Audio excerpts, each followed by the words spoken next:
deeper element of a certain awkwardness I feel has to do with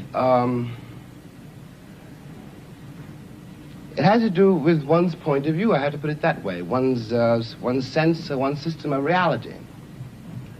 It would seem to me the proposition before the House, if I put it that way, is the American dream at the expense of the American Negro, or the American dream is at the expense of the American Negro, is a question hideously loaded, and that one's response to that question, or one's reaction to that question, has to depend on an effect on where you find yourself in the world, what your sense of reality is, what your system of reality is.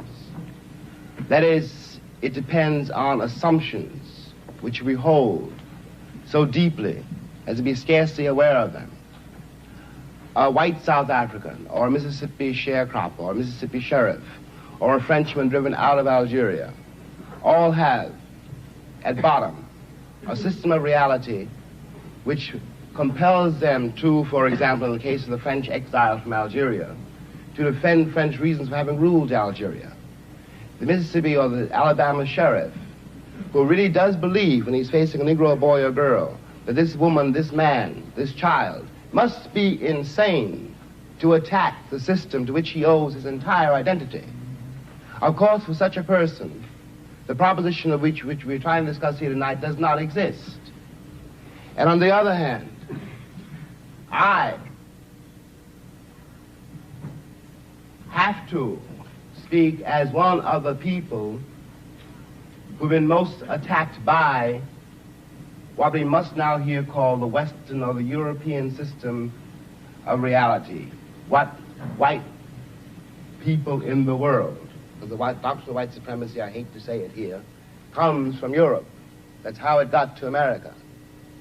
Beneath, then, whatever one's reaction to this proposition is, has to be the question of whether or not civilizations can be considered as such equal, or whether one civilization has the right to overtake and subjugate and in fact to destroy another. Now what happens when that happens? Leaving aside all the physical facts which one can quote, leaving aside rape or murder, leaving aside the bloody catalog of oppression, which we are in one way too familiar with already, what this does to the subjugated, the most private, the most serious thing this does to the subjugated, is to destroy his sense of reality. It destroys, for example, his father's authority over him. His father can no longer tell him anything because the past has disappeared, and his father has no power in the world. This means, in the case of an American Negro, born in that glittering republic, and in the moment you are born, since you don't know any better, every stick and stone and every face is white, and since you have not yet seen a mirror, you suppose that you are too. It comes as a great shock around the age of 5 or 6 or 7 to discover that the flag to which you have pledged allegiance, along with everybody else, has not pledged allegiance to you. It comes as a great shock to discover that Gary Cooper killing off the Indians when you were rooting for Gary Cooper, that the Indians were you. It comes as a great shock to discover that the country, which is your birthplace, and to which you owe your life and your identity, has not in its whole system of reality evolved any place for you. The disaffection, the demoralization, and the gap between one person and another, only on the basis of the color of their skins, begins there and accelerates throughout a whole lifetime, so that presently you realize you're 30 and are having a terrible time managing to trust your countrymen. By the time you are 30, you have been through a certain kind of mill. And the most serious effect of the mill you've been through is again not the catalog of disaster. The policemen, the taxi drivers, the waiters, the landlady, the landlord, the banks, the insurance companies, the millions of details 24 hours of every day which spell out to you that you are a worthless human being. It is not that. It's by that time you've begun to see it happening in your daughter or your son or your niece or your nephew. You are 30 by now, and nothing you have done has helped you to escape the trap. But what is worse than that is that nothing you have done, and as far as you can tell, nothing you can do, will save your son or your daughter from meeting the same disaster and not impossibly coming to the same end. Now, we're speaking about expense. I suppose there are several ways to address oneself to some attempt to define what that word means here. Let me put it this way, that from a very literal point of view, the harbors and the ports and the railroads of the country, the economy, especially of the southern states, could not conceivably be what it has become if they had not had, and do not still have indeed, and for so long, so many generations, cheap labor. I am stating very seriously, and this is not an overstatement, that I picked the cotton, and I carried it to market, and I built the railroads under someone else's whip for nothing. For nothing. The Southern oligarchy, which has until today so much power in Washington, and therefore some power in the world, was created by my labor and my sweat, and the violation of my women and the murder of my children. This, in the land of the free and the home of the brave. And no one can challenge that statement. It is a matter of historical record. In another way, this dream, and we'll get to the dream in a moment, is at the expense of the American Negro. You watch this in the Deep South in great relief, but not only in the Deep South. In the Deep South, you are dealing with a sheriff or a landlord or a landlady or the girl at the Western Union desk. And she doesn't know quite who she's dealing with, by which I mean that if you're not part of the town, and if you are a northern nigger, it shows in millions of ways. So she simply knows that it's an unknown quantity, and she wants to have nothing to do with it. So she won't talk to you. You have to wait for a while to get your telegram. Okay, we all know this. We've been through it. And by the time you get to be a man, it's very easy to deal with. But what is happening in the poor woman, the poor man's mind, is this. They've been raised to believe, and by now they helplessly believe, that no matter how terrible their lives may be, and their lives have been quite terrible, and no matter how far they fall, no matter what disaster overtakes them, they have one enormous knowledge and consolation, which is like a heavenly revelation. At least they are not black. Now I suggest that of all the terrible things that can happen to a human being, that is one of the worst. I suggest that what has happened to white Southerners is in some ways, after all, much worse than what has happened to Negroes there. Because Sheriff Clark in Selma, Alabama, cannot be considered, no one can be dismissed as a total monster. I'm sure he loves his wife, his children. I'm sure that, he likes to get drunk. He's, after all, one's got to assume, and he is visibly a man like me. But he doesn't know what drives him to use the club, to menace with the gun, and to use the cattle prod. Something awful must have happened to a human being to be able to put a cattle prod against a woman's breast, for example. What happens to the woman is gaslit. What happens to the man who does it is in some ways much, much worse. This is being done, after all, not 100 years ago, but in 1965, in a country which is blessed with what we call prosperity, a word we won't examine too closely, with a certain kind of social coherence, which calls itself a civilized nation and which espouses the notion of the freedom of the world. And it is perfectly true from the point of view now simply of an American Negro.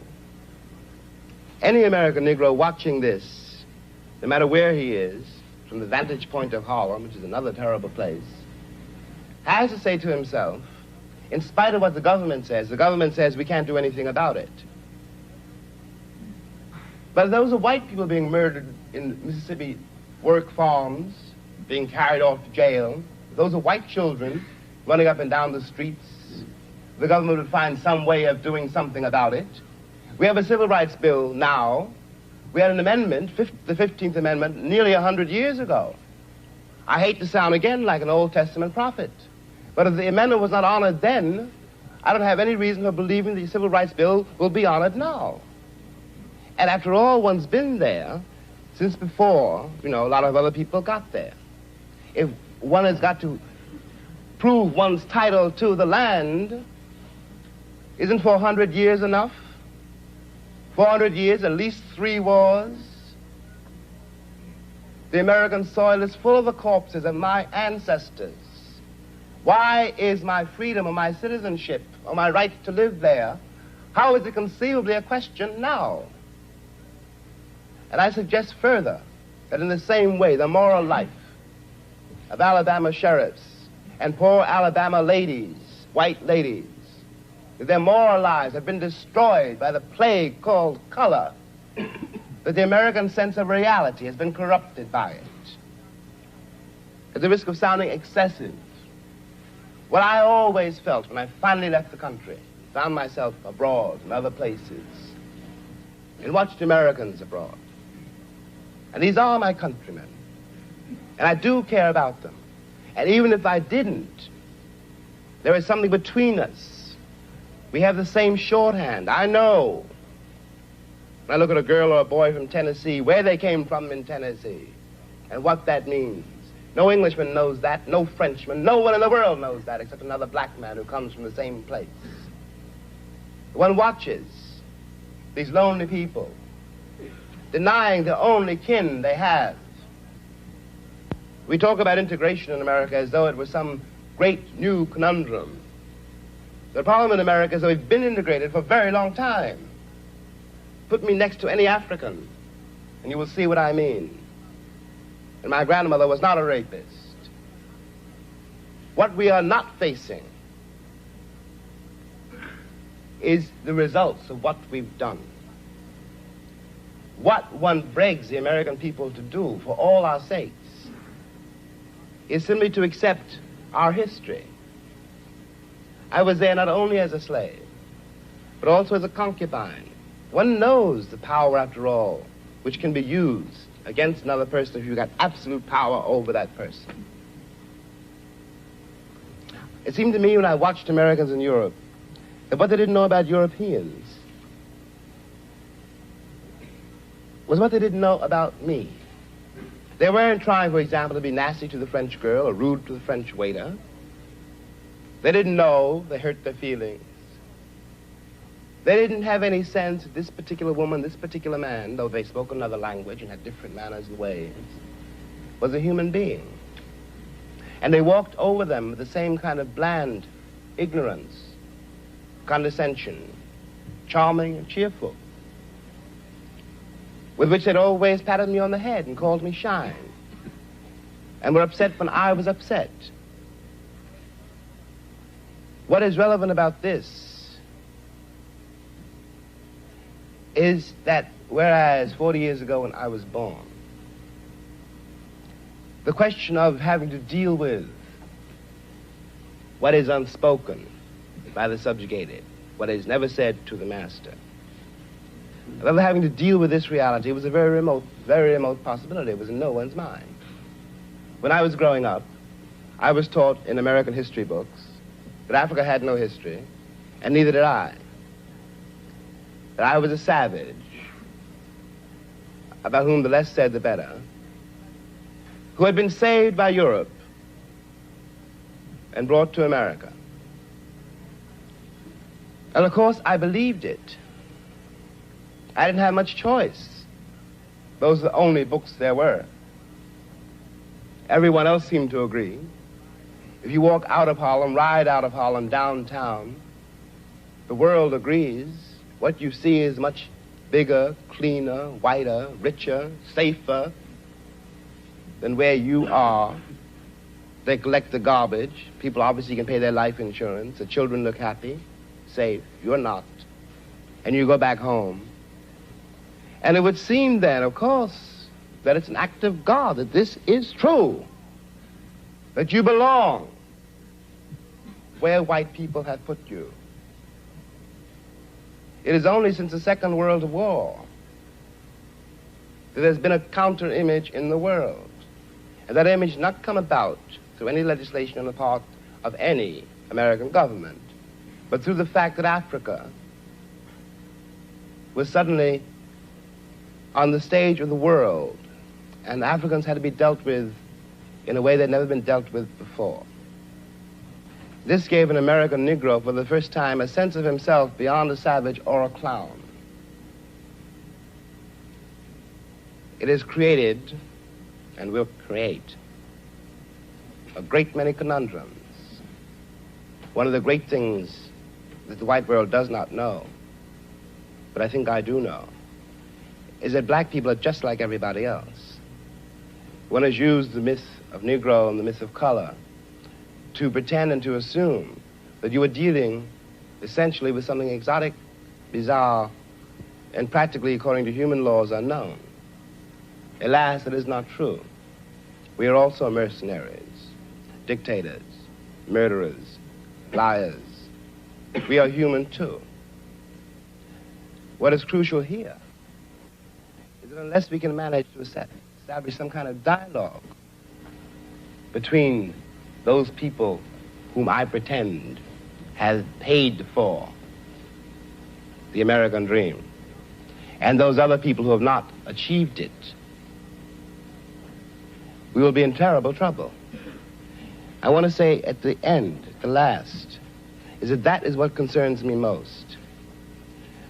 We are sitting in this room, and we are all, at least we like to think we are, relatively civilized, and we can talk to each other at least on certain levels, so that we could walk out of here assuming that the measure of our enlightenment, or at least our politeness, has some effect on the world. It may not. I remember, for example, when the ex-Attorney General, Mr. Robert Kennedy, said that it was conceivable that in 40 years in America we might have a Negro president.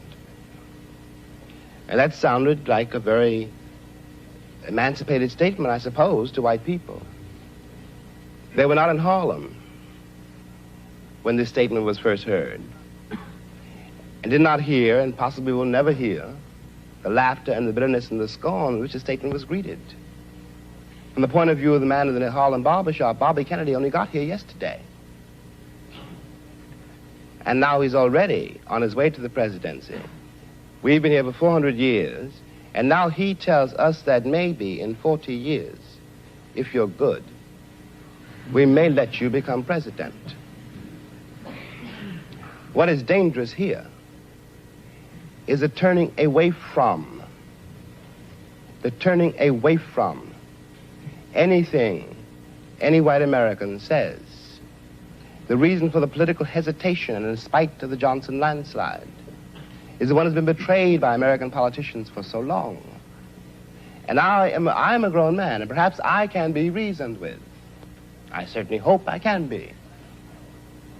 But I don't know, and neither does Martin Luther King, none of us know how to deal with those other people whom the white world has so long ignored, who don't believe anything the white world says and don't entirely believe anything I or Martin say.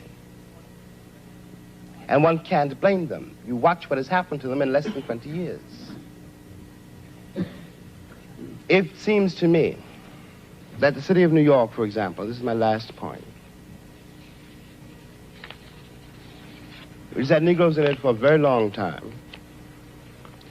If the city of New York were able, as it has indeed been able, in the last 15 years to reconstruct itself, tear down buildings and raise great new ones, downtown and for money, and has done nothing whatever except build housing projects in the ghetto for the Negroes. And of course the Negroes hate it.